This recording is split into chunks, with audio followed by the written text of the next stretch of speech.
지금 바이낸스에 자산 남겨두신 채로 그냥 나중에만 바라보시면 문 닫히는 순간 출금이 아니라 접속부터 끊기는 그림이 나올 수 있습니다. 한국에서 해외 거래소 차단이 실제 절차로 굴러가고 있습니다. 기준점이 되는 날짜가 2026년 1월 28일입니다. 그날부터 미신고 해외 가상자산 거래소 앱이 구글 플레이 스토어에서 다운로드와 업데이트가 차단되는 흐름이 잡혔습니다. 다운로드가 막히면 새로 설치할 길이 끊깁니다. 업데이트가 막히면 더 무섭습니다. 어느 날 로그인 오류가 나도 고칠 버튼 자체가 사라질 수 있으니까요. 거기에 금융당국 압박이 커지면 접속 제한 조치가 더 빨라질 수 있습니다.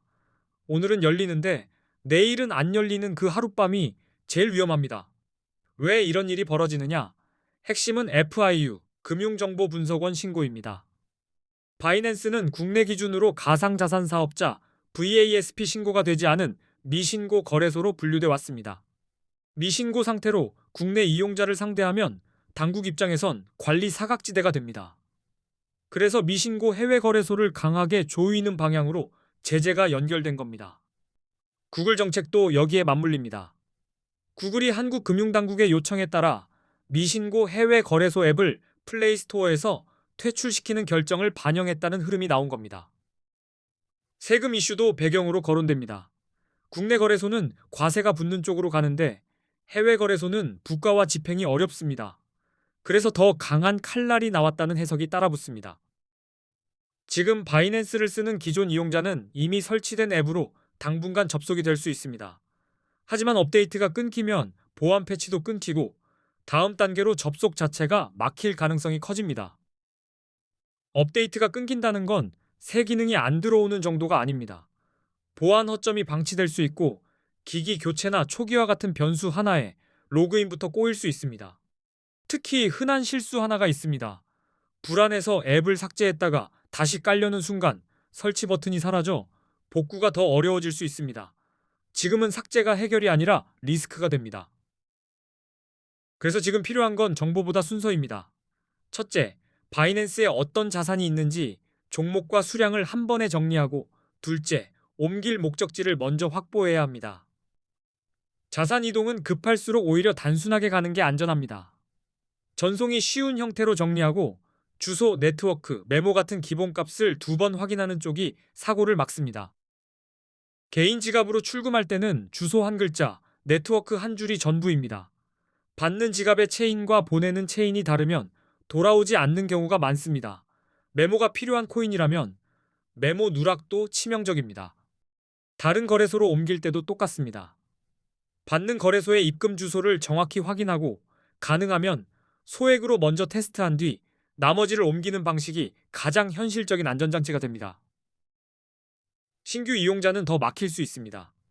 플레이스토어에서 앱 설치가 어렵고 웹 접속도 제한될 수 있어서 처음 시작하려던 분들은 시작 동선부터 좁아질 수 있습니다. 우회 접속으로 VPN 이야기도 나옵니다.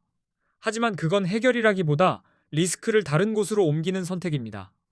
보안과 법적 위험을 같이 감수해야 하고 인증이 꼬이면 손 쓸 시간이 더 줄어듭니다. 국내 거래소를 쓰는 방법도 있습니다. 다만 국내는 레버리지를 쓸 수 없고 거래 수수료도 상대적으로 비싼 편입니다. 추후 세금까지 붙는 흐름이라 선물, 단타 중심이라면 국내만으로는 답이 안 나올 수 있습니다. 그래서 이번 사태로 한국 이용자들이 가장 많이 가입하고 이동하는 거래소 5개를 비교 분석해뒀습니다. 수수료, 레버리지 200배, 원화 입금 한글 지원, 가입 $100 지급까지 이 영상 고정 댓글에 정리해뒀습니다. 이제부터는 코인 선물 거래 단타로 들어가겠습니다. 단타는 감정이 아니라 구조로 합니다. 들어갈 이유가 없으면 안 들어가고 나올 이유가 생기면 바로 나오는 그 결정의 속도가 실력입니다. 선물 거래는 레버리지로 수익과 손실이 같이 커집니다. 그래서 방향을 맞추는 능력보다 방향을 고르는 기준이 먼저 필요합니다.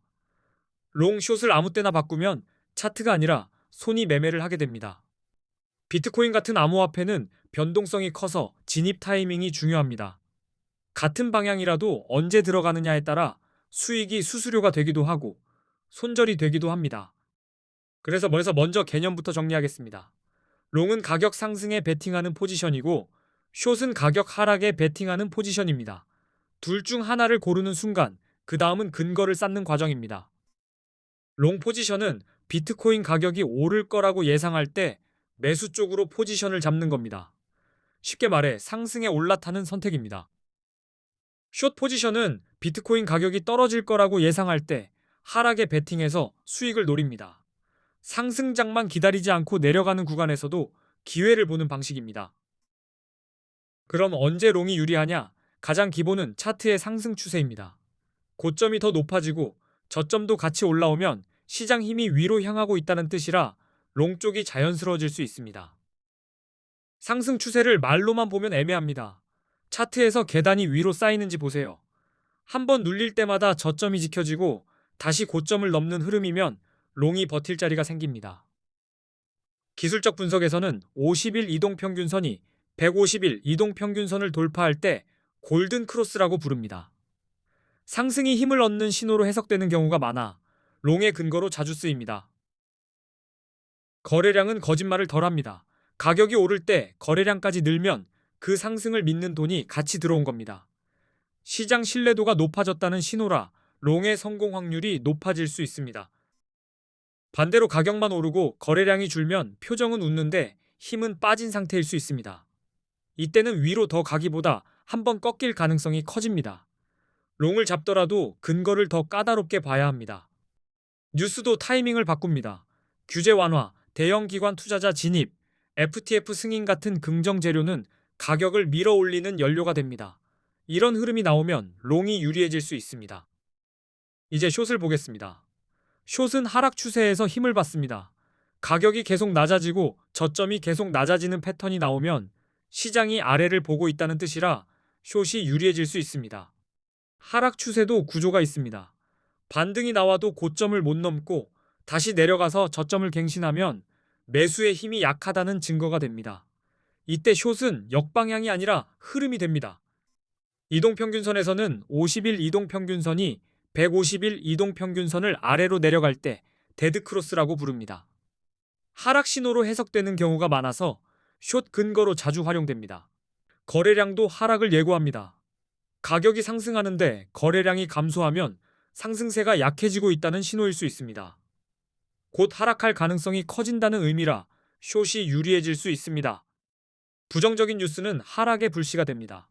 규제 강화, 해킹 사고, 주요 국가의 암호화폐 규제 정책, 강화 같은 소식은 투심을 시키면서 가격을 누르는 경우가 많습니다.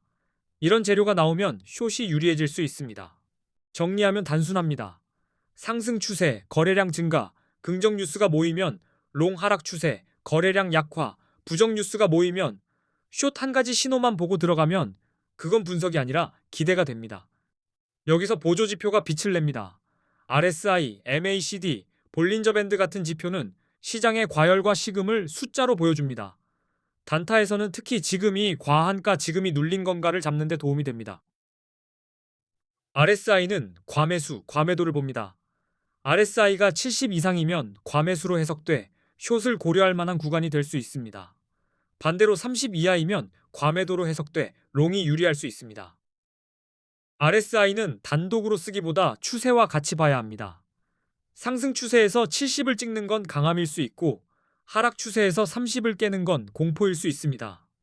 그래서 RSI는 방향을 정하는 도구보다 과열을 경고하는 도구로 쓰면 깔끔합니다. MACD는 추세의 힘이 커지는지 꺾이는지를 보여줍니다. 선이 벌어지며 위로 향하면 힘이 붙는 구간이고 선이 좁아지며 방향이 바뀌면 전환 신호로 해석되는 경우가 많습니다. 볼린저 밴드는 가격이 밴드 안에서 숨을 고르는지 밴드를 찍고 나가는지로 변동성을 봅니다. 밴드가 좁아졌다가 갑자기 벌어지면 시장이 큰 움직임을 준비하는 신호로 읽히기도 합니다. 지표는 정답이 아니라 확률입니다. 그래서 롱이든 숏이든 추세, 거래량, 뉴스, 지표가 같은 방향으로 고개를 끄덕일 때 타점이 가장 단단해집니다. 예를 들어 이런 장면입니다. 차트는 상승 추세인데 거래량도 살아나고 RSI도 과열 구간에서 식었다가 다시 올라오고 뉴스까지 긍정적으로 이어지면 롱은 희망이 아니라 근거가 됩니다. 숏도 마찬가지입니다. 하락 추세에서 반등이 약하고 데드크로스가 겹치고 거래량이 줄며 힘이 빠지는데 규제나 해킹 같은 악재가 터지면 숏은 공포가 아니라 시나리오가 됩니다. 단타에서 가장 흔한 패배는 롱이든 숏이든 내가 보고 싶은 것만 보는 겁니다. 그래서 체크해야 할 건 간단합니다. 추세는 어디를 가리키는지, 거래량은 따라오는지, 뉴스는 어떤 방향인지, 지표는 과열인지, 눌림인지, 그리고 잊지 마셔야 합니다. 단타는 몇 번 맞추는 게임이 아니라 틀렸을 때 빨리 정리하는 게임입니다. 근거가 깨지면 미련이 아니라 계획대로 정리해야 다음 기회가 남습니다. 레버리지가 높을수록 판단이 틀렸을 때 되돌릴 시간이 줄어듭니다. 그래서 초보일수록 포지션 크기와 레버리지는 손이 떨리지 않는 수준에서 시작해야 차트를 볼 눈이 살아납니다. 여기서 다시 현실로 돌아오면 접속 환경이 흔들리는 날에는 매매가 아니라 계정이 먼저 위험해집니다. 업데이트가 끊기고 로그인 문제가 생기면 내 실력과 무관하게 포지션이 흔들릴 수 있습니다. 그래서 차단 이슈가 있는 지금은 실전 타점보다 먼저 자산 이동 동선과 보안 설정을 정리하는 게 우선입니다. 자산을 옮길 곳이 정해져 있어야 급할 때 손이 꼬이지 않습니다. 고정 댓글에 정리한 거래소 5개 비교는 단순 추천이 아니라 기준표입니다. 수수료가 얼마나 다른지, 레버리지 200배가 가능한지, 원화 입금 동선이 있는지, 한글 지원이 되는지, 가입 $100 혜택이 있는지 이 5가지를 한 번에 비교할 수 있게 해뒀습니다. 단타는 환경이 반입니다. 입출금이 막히거나 접속이 흔들리면 차트 분석이 아무리 좋아도 실행이 안 됩니다. 그래서 지금 같은 시기에는 매매 실력보다 시스템을 먼저 정리한 사람이 마지막에 웃는 경우가 많습니다. 오늘 정리한 핵심은 단순합니다. 바이낸스 차단 흐름은 이미 시작됐고 2026년 1월 28일부터 플레이스토어 다운로드, 업데이트가 막히는 방향이 잡혔습니다. 기존 이용자도 방심하면 접속이 끊길 수 있으니 자산 이동을 서둘러야 합니다. 그리고 단타는 롱은 상승 추세와 긍정 신호에서 숏은 하락 추세와 부정 신호에서 확률이 높아진다는 원리를 차트, 거래량, 뉴스, 지표로 확인하는 과정입니다. RSI, MACD, 볼린저 밴드는 그 판단을 더 선명하게 만들어줍니다. 고정 댓글에 있는 비교표와 실전 팁은 오늘 이야기의 다음 행동을 바로 잡아주는 재료입니다. 자산 이동부터 단타 루틴까지 한 번에 이어지도록 정리해뒀습니다. 실제로는 이런 식으로 움직입니다. 롱을 잡을 땐 상승 추세를 확인한 뒤 눌림에서 거래량이 다시 붙는지 보고 RSI가 과열해서 식었다가 다시 살아나는 지점을 기다리면 급하게 추격하는 실수가 줄어듭니다. 숏은 반대로 반등이 약하고 고점이 막히는 구간에서 거래량이 빠지는지 확인합니다. 데드크로스가 겹치거나 악재 뉴스가 나올 때는 변동성이 커지니 타점이 더 빠르게 지나갈 수 있습니다. 지표가 서로 반대로 말할 때도 있습니다. 그럴 땐 한쪽만 믿기보다 추세가 먼저인지 뉴스가 먼저인지 우선순위를 세우는 게 중요합니다. 단타는 정보가 많을수록 결정이 느려지는 함정도 있으니까요. 그리고 자산을 옮길 때는 주소를 복사했더라도 마지막 몇 글자는 눈으로 확인하고 출금 제한, 인증 수단, 보안 설정이 막히지 않는지 미리 점검해 두셔야 합니다. 접속이 흔들린 뒤에는 확인할 시간 자체가 줄어듭니다. 오늘 내용은 공포로 끝내려는 게 아닙니다. 위험이 보일 때 먼저 움직이면 리스크는 줄고 선택지는 넓어집니다. 자산 이동을 정리하고 그 다음에 롱과 숏의 근거를 쌓는 단타를 하시면 같은 차트도 훨씬 덜 무섭게 보이실 겁니다. 앞으로도 코인 선물 거래에서 초보가 제일 많이 무너지는 구간만 뽑아서 실전 루틴으로 정리해 드리겠습니다. 끝까지 시청해 주셔서 감사합니다.